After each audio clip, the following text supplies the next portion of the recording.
Mukhtasar Syu'abul Iman, yakni ringkasan tentang cabang-cabang keimanan. Ini adalah majelis kita yang ketiga. Yang pertama dan yang kedua sudah kita baca. Sekarang yang ketiga kita masuk. Iman yang ketiga adalah iman kepada malaikat Allah Subhanahu wa ta'ala. Saya tidak tahu persis, belum tahu persis kenapa dalam ini oleh beliau pengarang sering kita dengar bahwa iman itu pertama kepada siapa? Allah. Kedua, malaikatnya. Tiga, Rasul. Keempat, kitab, dan seterusnya. Tapi di sini oleh muallif malaikat ditaruh iman yang ketiga. Ya, yang kedua adalah iman kepada Rasul. Ya sudah kita bahas dalam majelis yang lalu. Wallahu a'lam, mudah-mudahan karena memang dalam konteks kehidupan Nabi itu tentang Nabi kita Muhammad SAW secara makom memang beliau kalau lihat dari peristiwa Isra dan Mi'raj itu makomnya lebih tinggi. Dari mana? Karena ketika Nabi sampai ke Sidratul Muntaha, setelah itu Nabi dipanggil sama Allah ke satu tempat, malaikat Jibril gak sanggup lewat itu. Nah, kalau sebagian disebutkan bahwa malaikat manusia itu kalau dia bisa menahan nafsu dengan baik, dia soleh luar biasa, maka kedudukannya bisa lebih tinggi daripada malaikat. Kenapa? Malaikat tidak dikasih nafsu. Jadi makanya malaikat manusia kalau sudah luar biasa dengan nah itu. Nah, pada pagi hari ini kita akan pelajari tentang malaikat itu. Karena dalam kitab disebutkan bahwa ini beriringan bahwa dalam Al-Quran ya kita ini iman kepada malaikat bagian dari hal yang krusial. Malaikat itu makhluk yang gaib yang nggak bisa kelihatan kecuali dalam bentuk tertentu atas izin Allah Subhanahu wa ta'ala. Seperti siapa? Dulu pernah dalam satu waktu sahabat berkumpul bersama Nabi, tiba-tiba datang, sudah ada di hadis Arba'in Nawawi, datang orang yang sangat bersih wajahnya, bersinar, bersih bajunya, putih bajunya, lalu istirohen asal sapa, nggak kelihatan kayak orang laki di Saudi itu perjalanan, panas tapi nggak keringatan. Datang langsung duduk di hadapan Nabi, memegang daripada lutut Nabi Muhammad SAW, ditanya, ya Muhammad, akhirnya anil iman, anil Islam, anil ihsan. Singkat cerita apa? Setelah pergi, nah maka Nabi bertanya kepada sahabat, ya kata ya Umar, manis saya, wahai Umar, kamu tahu siapa yang datang barusan ini bertanya? Kata beliau, Allah wa Rasulullah lebih tahu. Apa kata Nabi? Ada Jibril, atakum liwan dinakum. Itu yang datang barusan malaikat Jibril. Yang biasa dengan sahabat hidup bersama Rasulullah, malaikat itu bisa dilihat. Tapi dia dalam bentuk siapa? Dalam riwayat disebutkan dalam bentuk salah seorang yang bernama Dihyah Al-Kalbi. Orang yang sangat baik, wajahnya cerah, wajahnya bagus, maka malaikat menyerupai dia. Padahal Nabi mengatakan itu adalah malaikat Jibril. Kenapa? Karena setelah itu dia pergi, nggak pernah kelihatan lagi. Kalau manusia, kalau pergi masih kelihatan. Kalau para malaikat tidak kelihatan. Itu salah satu kelebihan malaikat Allah Subhanahu Wa Taala. Nah di sini disebutkan bahwa ya malaikat itu punya sifat-sifat khusus. Yang pertama, malaikat itu disifati dengan berilmu, ya. Karena malaikat ini pasti oleh Allah Subhanahu Wa Taala dikasih ilmu oleh Allah tentang sesuatu yang tidak diketahui oleh manusia yang lain. Nah, itu kedudukan malaikat. Yang kedua, malaikat itu sangat kuat. Nabi dalam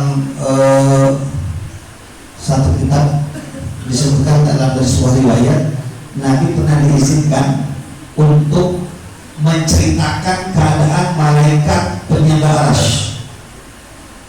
Apa kata beliau? Ketahuilah bahwa antara kuping dengan pundak malaikat itu kalau ditempuh oleh manusia jaraknya kurang lebih 700 tahun, Pak. Subhanallah. Kebayang sama kita tuh. Jadi kalau di dunia kita sombong, emang lu siapa? Kan di surga itu Allah sudah bilang, ya Nabi sudah bilang, yang tidak pernah dilihat oleh mata, tidak pernah didengar oleh telinga, dan juga tidak pernah terbetik oleh manusia. Saking dahsyatnya di surga. Di mana kedahsyatannya? Ya sekarang ini aja. Ini kita rata-rata belajar ilmu fisika atau kimia, Pak, tentang alam biologi. Kimia ya. Kita ini sekarang besarnya kita dibanding masjid besar mana? Masjid dibanding lapangan bola besar mana? Lapangan bola. Terus ketika kalian naik pesawat, maka melihat bumi begini aja. Nah, bumi di antara galaksi itu kayak pasir. Nah, pasir bumi ini bentuk pasir terpasir. Kalau dari galaksi nggak kelihatan tuh bumi. Kita baru punya tanah 1000 meter udah bangga. Kita udah sombong. Baru punya mobil Alphard udah sombong. Padahal dari antariksa itu bumi nggak kelihatan. Jadi apa kita banggakan tuh nggak ada. Jadi kalau Nabi mengatakan ketika malaikat penyangga arasy itu kupingnya saja sampai pundak, kalau ditempuh 700 tahun, masya Allah. Gimana dengan arasy Allah Subhanahu wa Ta'ala? Gimana dengan surganya Allah Subhanahu wa Ta'ala? Itu ya. Makanya dalam hadis surat An-Najm, apa kata Allah? Allamahu syadidul quwa. Jadi Nabi itu diajarkan oleh malaikat Jibril, ya disebut syadidul quwa, yang sangat kuat. Karena Jibril itu riwayat punya 600 sayap. Dimana ketika beliau Nabi itu dalam sejarah 2 kali melihat Jibril secara langsung. Yang pertama di Gua Hira. Itu harus perintah Nabi melihat Jibril, dan Jibril dengan izin Allah menampakkan aslinya. Itu tembus dari bumi sampai ke langit. Jibril punya 600 sayap. Yang kedua di mana? Sidratul Muntaha. Ketika Isra dan Mi'raj Nabi Muhammad SAW. Ya, itu malaikat Jibril. Yang ketiga sifat malaikat itu dia sangat kuat, ya, karena dalam Al-Quran Quran usakum wa'alaikum nara wa kunna sulhira, ya, alaiha malaikatun gilatun syad la ya'sunallaha ma'ruf wa ya'muru bil ma'ruf. Jadi malaikat gilatun syad, udah keras, kalau kejam. Malaikat. Jadi malaikat itu di akhirat nggak ada sokong. Ya, istilahnya kalau jangan berlaku kita hidup kenapa? Karena kita nggak punya orang dalam di surga. Ya, nggak ada. Ada ibu yang punya orang dalam di surga, bu? Nggak ada. Malaikat itu kalau sudah kata Allah siksa. Kalau kata Allah maafkan. Karena pas sifat malaikat itu dia kalau dikata berangkat tidak itu malaikat. Sifatnya dalam Al-Quran la yasuna ma'ruf wa ya'muru bil ma'ruf. Tapi kalau dilarang dia tidak lakukan, kalau disuruh dia pasti kerjakan. Ya, itu malaikat. Yang kedua, malaikat itu ada apa? Azamul khalq. Sangat besar ciptaan malaikat itu. Agung luar biasa. Ya, dan kita nggak bisa kebayang kalau kita ketemu malaikat Zabaniyah. Malaikat Zabaniyah itu kalau sudah ketemu orang masuk neraka udah selesai, nggak ada siapa lu siapa pokoknya gue taunya nyiksa, itu begitu. Ya, itu malaikat sifatnya itu. Yang ketiga, malaikat juga Al Hasan wal Jamal. Dia sifatnya udah baik dan ganteng. Malaikat tuh dia Jamal. Di mana buktinya? Dalam Al-Quran tentang Nabi Yusuf katakan ketika orang-orang melihat Nabi Yusuf apa katanya? Ma hadza basyaron in hadza illa malakun karim. Ini bukan manusia tapi malaikat yang sangat mulia. Kalau Nabi Yusuf aja gantengnya kayak begitu, apalagi malaikat. Itu yang ketiga. Yang keempat, malaikat tidak apa? Bukan laki, bukan perempuan. Malaikat kalau katanya pakai tamar butoh kayak perempuan, tapi malaikat sebenarnya tidak laki, tidak perempuan. Ya, ini betul-betul disifati oleh Allah Subhanahu Wa Taala, ya, bahwa orang-orang kafir itu yusabu dan malaikat itu tasmiyatul unsa. Mereka memberikan malaikat itu ungkapan sebagaimana perempuan.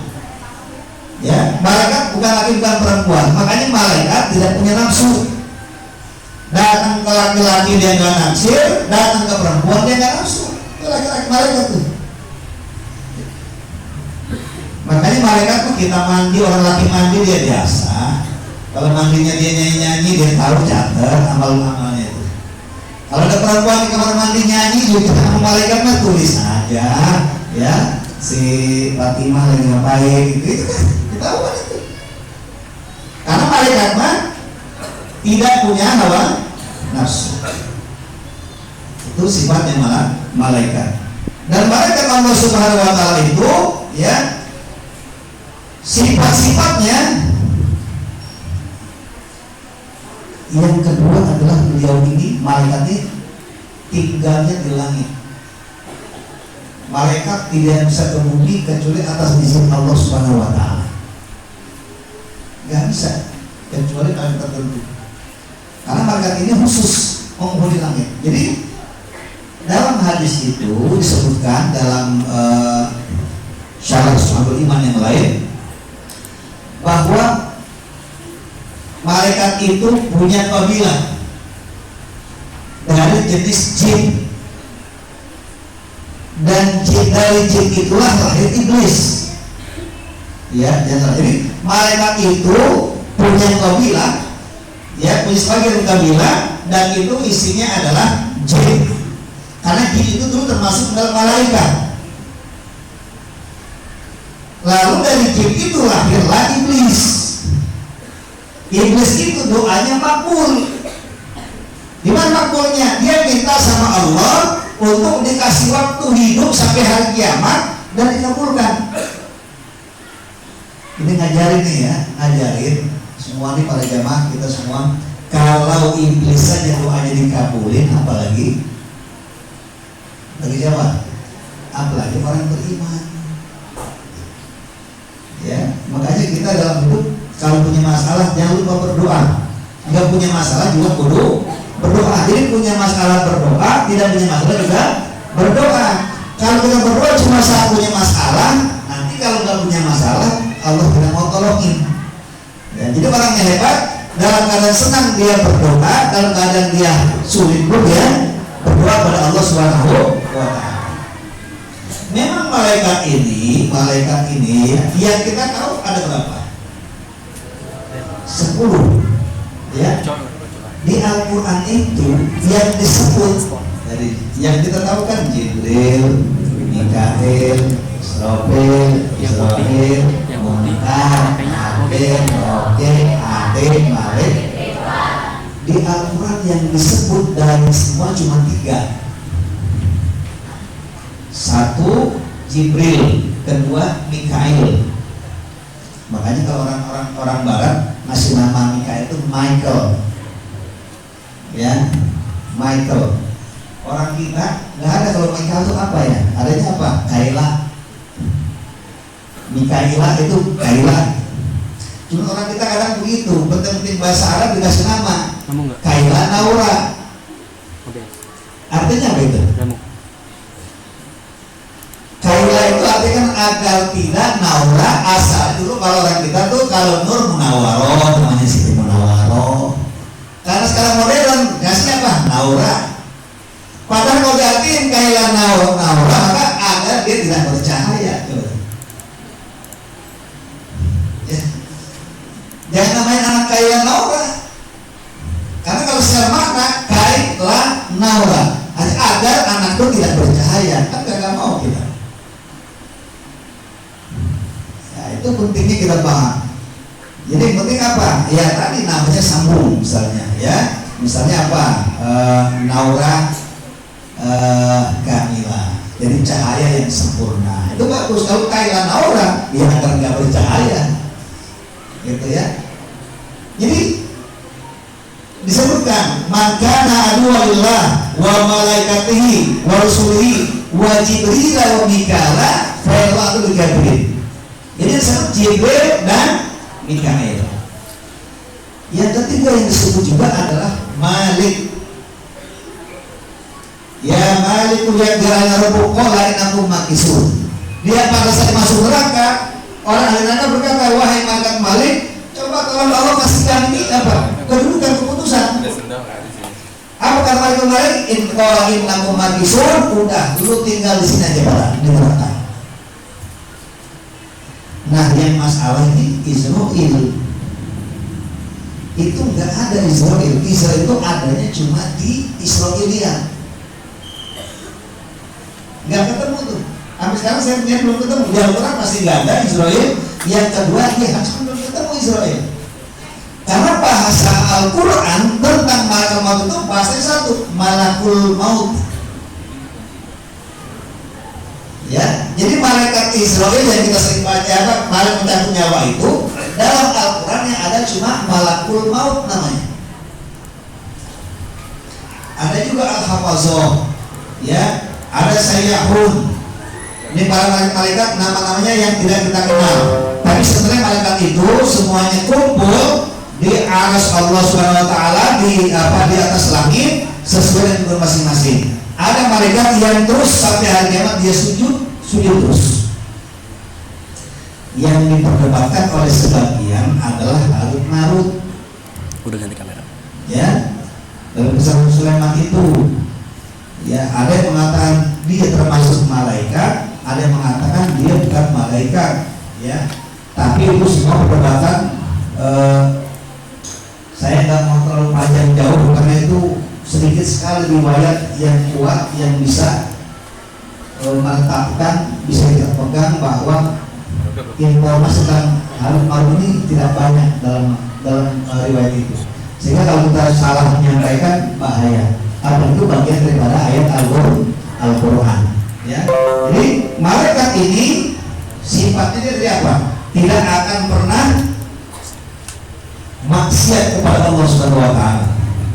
Malaikat tidak akan pernah membangkang perintah Allah, dan malaikat itu kalau sudah diberi tugas maka dia pasti itu dilaksanakan.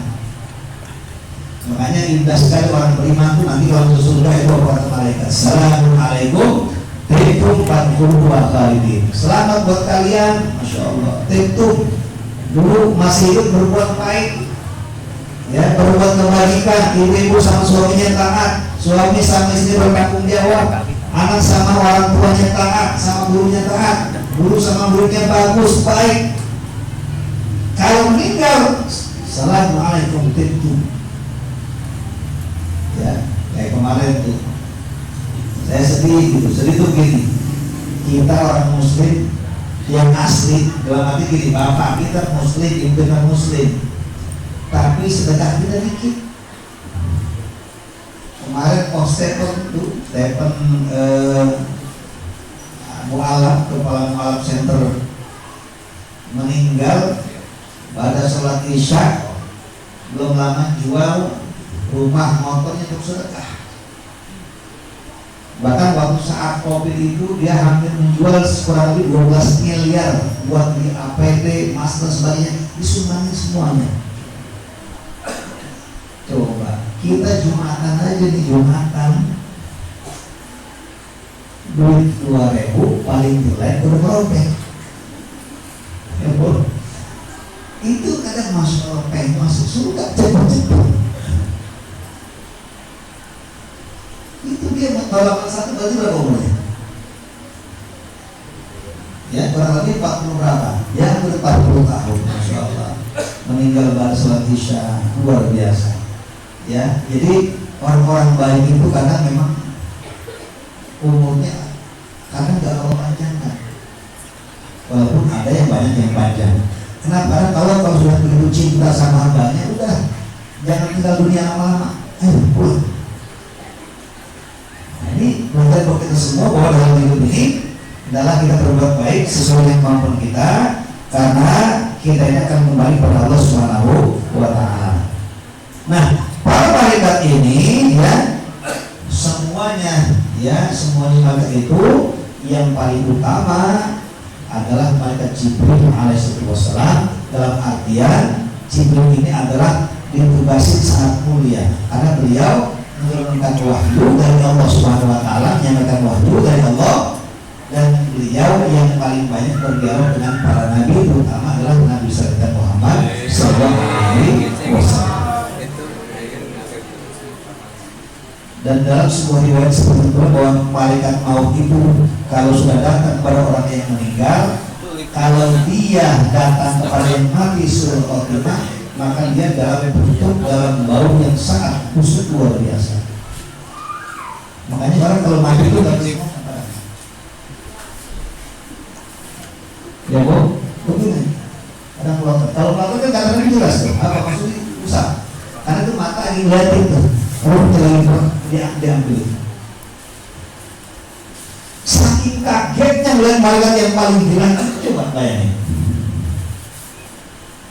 Ya, pernah dulu saya baca Nabi Ibrahim itu penasaran, pengen melihat malakul maut. Nabi Ibrahim pengen lihat dalam keadaan yang kalau orang mati bersama seperti apa. Maka tunjukkan sama dia, oh ternyata Masya Allah, dari jauh udah wangi, udah indah luar biasa. Ya, coba ya di cerita yang lagi masyhur nih ya, cerita Habib Muntir itu oleh Habib Abdullah kalau salah di YouTube itu ada, beliau cerita kurang lebih begini ceritanya ya. Beliau itu besok kata Nabi bermimpi, ya Muntir, besok siang kamu akan pulang, kamu akan wafat. Beliau antara percaya dengan tidak. Apa yang terjadi? Beliau datang ke dakwah ke Habib Quraisy Pak Harun. Ada suaranya? Cerita apa yang terjadi. Ngajak beliau katanya ingin ketarik, ayo kita silaturahim ziarah. Karena saya besok mau mati. Ya nggak mungkin gitu. Belum besok. Apa kata beliau? Sudah kemudian sekarang kamu pulang. Kalau besok siang kamu masih ada, maka kita berziarah ke Taif. Apa yang terjadi? Besok siang pada sholat zuhur beliau masuk kamar mandi, jatuh, terus nggak lama beliau wafat. Coba bu, Nabi datang mimpi, bu, wahai Bu Lydia, besok dipanggil pulang. Kira-kira gimana rasanya? Insya Allah indah, udah tahu kapan matinya dikasih tahu. Sementara orang yang mati dalam keadaan jelek, Nabi Ibrahim meminta ditunjukkan, nggak usah, kamu gak akan kuat. Ternyata tetap beliau meminta, dan luar biasa ketika ditunjukkan sudah bau busuk menyeramkan, menangis, Masya Allah, pingsan Nabi Ibrahim. Saking takutnya nggak bisa bicara melihat malaikat dalam keadaan mencabut nyawa orang-orang yang zalim. Makanya mudah-mudahan orang-orang yang bisa mengucapkan la ilaha illallah ketika akhirnya insya Allah seperti itu bimbingan dari Allah. Ya, makanya kita nantiasa sering-sering membaca la ilaha illallah. Tapi kita wafat itu bisa baca itu tanda insya Allah husnul khatimah. Alhamdulillah walhamdulillahirabbil alamin. Baik saja, insya Allah nanti di majelis berikutnya. Kalau tidak, majelis berikutnya adalah khusus nanti bulan depan tanggal 6 adalah Maulid Nabi nanti bersama Habib Muhammad Al-Kaf dan Kiai Aceh Tahyar insyaallah ya di minggu depan tanggal 6. Ini saja, terima kasih. Wassalamualaikum warahmatullahi wabarakatuh.